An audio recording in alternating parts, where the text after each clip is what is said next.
Did you ever have a surprising request from a brand, actually? Develop it in lab, scale it up commercially. Who should we have? Really dreaming? Dreaming. Dreaming. The big question is, who really makes my supplements? Hi everyone, and welcome to The Source, from the supplement brand behind the supplement brands. My name is Maria Pavlidou, and I'm the head of brand here at SIRIO Europe. We're a third-party manufacturer, which means that we manufacture products for those brands out there who do not have their own production capabilities. We have been in the business for more than 30 years, and we make many of the beloved household brands out there.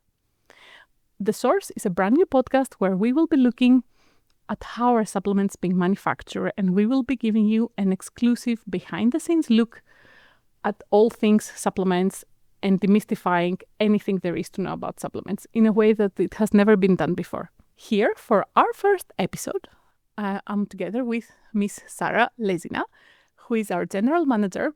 And it makes sense that I would, of course, invite my boss for the first episode, but I have a very good reason to do so. Sara has more than 20 years of experience in the industry and has worked in different functions in the nutraceuticals industry, so she knows this inside out. So here to tell us about who is actually making all my favorite supplements is Sara. Welcome, Sara. Thank you, Maria. So tell us a little bit about your experience in the industry, first of all. Like you said, I've been working in this industry for the better part of 20 years. Actually, I started in the ingredients manufacturing area in the food and beverage space, and then moved into pharmaceuticals and then quickly into nutraceuticals. And then that's how I came to SIRIO about 3.5 years ago. So you know a lot about this industry. I know some. So tell us, the big question is, who really makes my supplements? Is it my favorite brand? Well, it depends, of course. I mean, there's a wide variety in this industry. There are some companies, some consumer companies that make their own supplements, but I would have to say that's probably a small percentage. The vast majority of brands that we all know and love are usually outsourcing their manufacturing to third parties. And a third party is a CDMO. So basically, it's a contract developing manufacturing organization, and SIRIO is one of them. Basically, what does a CDMO do? There's again a wide variety of services that we offer to our customers, but in a nutshell, we would get a formulation, which is the desire of the customer. We would develop it in lab, scale it up commercially in, I would say, large manufacturing, ensure that quality and safety and reliability are there, and then redeliver it back to the customer, who then distributes it to the end consumer through their own distribution channels. So do I understand this correctly? Is contract manufacturing just for brands who do not have a factory themselves, production capabilities on their own? That's typically the vast majority, yes, but there's also brands who have their own manufacturing facilities. What I would say is nutraceuticals come in various shapes and forms. For example, you have capsules, you have soft gels, you have powders, gummies, tablets, liquids. There's many different ways of delivering a nutraceutical format. Some of the brands have some of these formats in-house. They develop them. But typically, a brand to be successful in the market would need to have a portfolio of products, also because certain formats fit better certain benefits. So then that's when they would typically then reach out to a CDMO that has those capabilities in terms of manufacturing that specific format that they don't have in-house. Sara, can you walk us through the typical development process of a supplement? Let's start with the basics, for example. Whose idea is it? Who decides what is trending? Who decides what should be made? And how involved is the actual brand in this process? Well, that's a very complex process, I have to say. But again, to break it down into smaller chunks and give you a high-level overview, typically the idea usually originates with the customer. Customers are the brands that are in the market, so we as consumers know them. They have typically very good insights into their own market. They know where they want to play, the space, the benefit, the functional benefit or emotional benefit they want to give to the product. So they would typically have the idea and often have already a formulation or a draft of a formulation in mind when they come to us. However, again, there's quite some variety here because some customers kind of do that first step all by themselves and come to us with a finished formulation, and they basically want us to test whether it's feasible and whether it's stable, and then actually scale it up. And all the other way to the other end of the spectrum, you have customers and brands who have an idea where they want to play, but then they need support also in terms of what formulation would that be. Like what kind of ingredients, what kind of format, how would you go about actually manufacturing and promoting it into the market. So there's, again, a very wide scope of variety. In a nutshell, typically this process tends to take 6 to 12 months on Depends on the average. market, It depends on the market, but even the whole origination of the idea takes time because it takes back and forth. Again, it starts with an idea, starts with market insights. It has to be tested internally as well. A lot of customers actually have focus groups. They do their own internal testing of the prototypes. But then when it comes to us, even after being tested internally, we still need to make sure that this formulation is viable. It's stable. It's going to actually taste nice. It's going to be stable on shelf. It's compliant with regulation. So that takes time. But taking the time is important because then we ensure that the quality is there. And when finally a product gets to registration, access registration to the market, it needs to be compliant with everything. So taking the time and taking all the steps before, which is clearly also our responsibility, is very, very important. So it doesn't really... speed to market is important, but not at the expense of taking, let's say, shortcuts on quality. It's such a big process, and I think most people don't really realize just how long it actually takes to bring a supplement to market. Absolutely. It may look simple, especially certain formats look very, very simple. And like, for example, gummies, we always say it looks easy to make a gummy, but if it's a nutraceutical, it looks like a candy, but it's a nutraceutical gummy, then there's a lot of work, preparation work, R&D work, manufacturing work, quality work to make sure that this product is actually worth spending the money on. Yeah, it's most definitely not a candy. No, most definitely not. So how do we actually decide which format should we launch? Should it be a soft gel? Should it be a tablet? How do you know which format to launch? I would say the most important thing is the type of formula. Certain ingredients, certain formulation just work better in a certain format. For example, oils, simple oils or suspension in oils work better in a soft gel. Dry powders work better on their own or in a hard capsule. So a lot of it will be kind of predetermined by the type of formula that the customer has in mind or that we are advising. But there's also an element of consumer preference and trendiness. Like you said, what formats are trending right now? Because a brand certainly wants to launch a product that is going to be successful and differentiates from the rest that you find on the shelf. So there's also a lot of work done by the brand, but also by us as a CDMO into scouting what consumers actually look for, what consumers like. For example, gummies are really trending. They're growing double-digit in the past few years and set to continue to grow. The reason is that not only the technology behind nutraceutical gummies has really developed, so now actually, as I said, a complex nutraceutical gummy is really viable. You know that when you're taking it, you have the full benefits of the active ingredients inside, but it also has the sensory element that is really pleasing to a wide range of consumers because it tastes good, it looks good, it smells good, it has a nice texture, it feels almost like a pleasure moment. It doesn't feel like medication. So there's, again, a lot of elements. If you have the freedom, if you're not really curtailed by the type of formula and you can kind of play around the formats, we always advise to go for a format that consumers will choose, as I said, as a pleasure moment. And will help them to make these long-term habits. Absolutely. It helps with, I would say, compliance. It helps with remembering to take in your supplement, because it's important to take the supplement daily or multiple times a day depending on the dosage, right? You cannot really skip it because otherwise you won't have the full efficacy. So if you like to take it, and you obviously remember much more easily that you're going to take it, that you need to take it. So that's what I said. We often advise also consider the element of consumer preference, not only the format, and of course price. And ease of manufacturing also plays a role in the choice of format. Did you ever have a surprising request from a brand, actually? Yes, I can think of a few. I'm gonna mention a couple. It's about gummies. Actually, usually the most fun requests are around gummies. So I remember one where we had a request to make a gummy in the shape of a shark.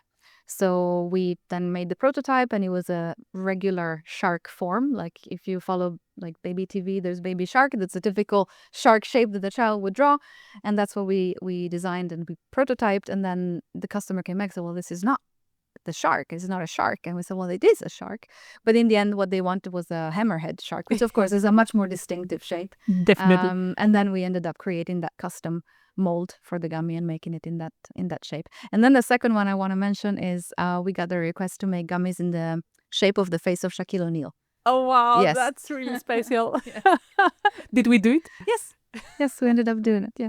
So if you want to find Shaquille O'Neal gummies, they are out there. And do we always do everything that the brand asks for? No, absolutely not. It's our role to advise as well. As I said, of course, we're a manufacturer, so you come to us with a recipe, we're going to manufacture it for you. But if we know from the get-go that it's not going to work, either from an R&D perspective because it's not going to be stable, or the active is not going to last in shelf life, or the inclusion rate is too low, you're not going to get the benefit, or from a manufacturing standpoint, so the format is not going to be stable, it's not going to deliver well, you're not going to get a good yield, or it's going to be too expensive, we're going to advise you and we're going to tell you right out and try to see how else we can get to the finish line in maybe a different way that you didn't think about. So imagine that I have an amazing idea, better than the Shaquille O'Neal gummies idea, and I want to launch my own supplement brand. How easy actually is it to start your own brand? I would say it is and it isn't. It is because, of course, we know the nutraceuticals are not like pharmaceuticals. So let's say the barrier to entry in the market is lower, is less regulated. And if you have a great idea, then it's relatively easy to come, for example, to a CDMO and say, okay, how about we develop it together? And especially if it's a good quality CDMO, they will take you through the whole process with a good product. At the same time, it's not that easy because once you have the product manufactured by the CDMO, you need to know how to position it, where to sell it. It's best to have your own distribution channels or have really great partnerships on distribution channels. It's best to know your market really, really well, know your consumers really well. So it's easy to do it, but to do it really well, successfully, that you're going to stand out and be sustainable in the long run, in the plethora of supplements that we find today, it's not that immediate, I would say. So let's imagine that ticking all the boxes, I can do all of the things that you mentioned, and I'm really going for it. I'm starting my own supplement brand. Do you have a few tips, like do's and don'ts, this type of thing? How do I get started? Right. If you just started and you don't have your own manufacturing capabilities, as I would imagine, then I would certainly advise to select a partner that can support you in the whole process. So choosing the right CDMO is really key. The right CDMO comes in many shapes and forms, but I would advise to choose somebody who can work with you from day one till the very last step, guiding you formulation-wise, guiding you process-wise, advising even when maybe the answer is not what you were hoping for, but telling you to choose, especially a CDMO that has quality, reliability in their DNA. Because ultimately, it's your brand. It's your name, so to speak, on the packaging. It's not ours. So knowing that you can trust the whole process, knowing you can trust who manufactures your product, and knowing that your consumers can trust what you put on the shelf is really paramount. That is really important. Now, a personal question, Sara. Do you have a favorite supplement brand, and what supplements are you currently taking? Well, I'm not going to name the brands, of course, because they're all our customers. So you're not supposed to have I'm favorites. not supposed to have favorites, but I'm a consumer myself. Now, in terms of what supplements I take, of course, I take supplements. I actually am a fan of building the basics and having the building blocks covered. So what I'm going to say is probably nothing out of the ordinary, but I think it really works, certainly for me, for my lifestyle, for where I am in my health journey. So certainly I cannot go without a healthy dose of omega-3, DHA, EPA, and vitamin D. That's a daily thing. I'm a fan of collagen, especially for healthy lifestyle, especially under nature collagen because of joint mobility. And then the building block of magnesium is also something I take regularly in different shapes and formats, of course, in different kinds of magnesium, but because it helps, I would say, there's a whole range of benefits from sleep to cognition to immunity. So as I said, having the basics covered on a daily basis, this is what I do. And then I'm also a fan of biotics. So pro and prebiotics are a must. It's, again, a daily intake. And particularly, I've found that they may have a very, very important impact on your circadian rhythm and your sleep patterns. So again, it all comes full circle, right? If you sleep well, you eat well, you take the right dose of healthy, quality-made supplements, then you should have a relatively vital absolutely. day. Yes. I also take magnesium, and I really noticed that my sleep has improved a lot. Improved, yeah. I measured my watch, and then in the morning I see that I had more better sleep, actually, even if not more, but better, and it has really changed after magnesium. So and I think that there's also, I was reading an article that there's some research that points towards pre and probiotics. They of course have a gut benefit. We all know about that, by digestion and also immunity, but they may have also an impact on sleep, because some of the gut flora has impact on the way you actually sleep, or have a lack of sleep, have insomnia. So that's what I'm saying. I think it's not just the one supplement, it's making sure that you're kind of tackling all the areas. And of course, this is different person to person. It's based on who you are, your health, general health, and where you are in your age and your life cycle. So the demands of your day, your kind of profession, or what you have in your private life. So I'm not saying this is a full recipe, but having I would say the main needs covered in different ways, so you have everything in it. So 360 is my preferred approach. Yeah. No, I was asking about you. I think everybody is different. And we will be in the next episodes, we will be covering a lot of these hot supplements at the moment. And we will be telling you all about how they are made and all the behind the scenes approach for supplements. So that brings me to my next and final question. Who would be your dream guest speaker for our podcast for future episodes? Who should we have? Really dreaming? Dreaming. Wish list would be great to have Katarina Schneider, who is the founder and CEO of Ritual. It's a huge, prominent supplement brand in the US. Why? Many reasons. Well, I love the brand. The products are beautiful. I also love the story. She founded her own company when she was pregnant with her first daughter, because she realized that there was a gap in the market somewhat for pregnancy supplements and postpartum supplements, because she didn't think that what was available on the market then was designed in a way that would really fit the health needs of a pregnant woman.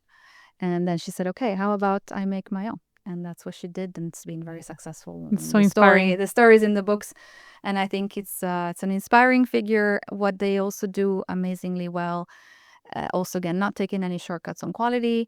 They're also very, very strong on sustainability, traceability of ingredients, health benefits have to be certified. So really making sure that when you deliver a product like that to consumer, especially, as we're saying, a pregnant consumer, that is something that you have to be, absolutely sure about the health and safety and quality and the benefits. So yeah, that will be my dream guest. Let's see if we can make it happen. Let's see. Thank you so much for joining us. Today we covered the topic, who makes your supplements? For the next episode, we will be talking about how are your favorite supplements made. So stay tuned. Thanks for watching. Thank you.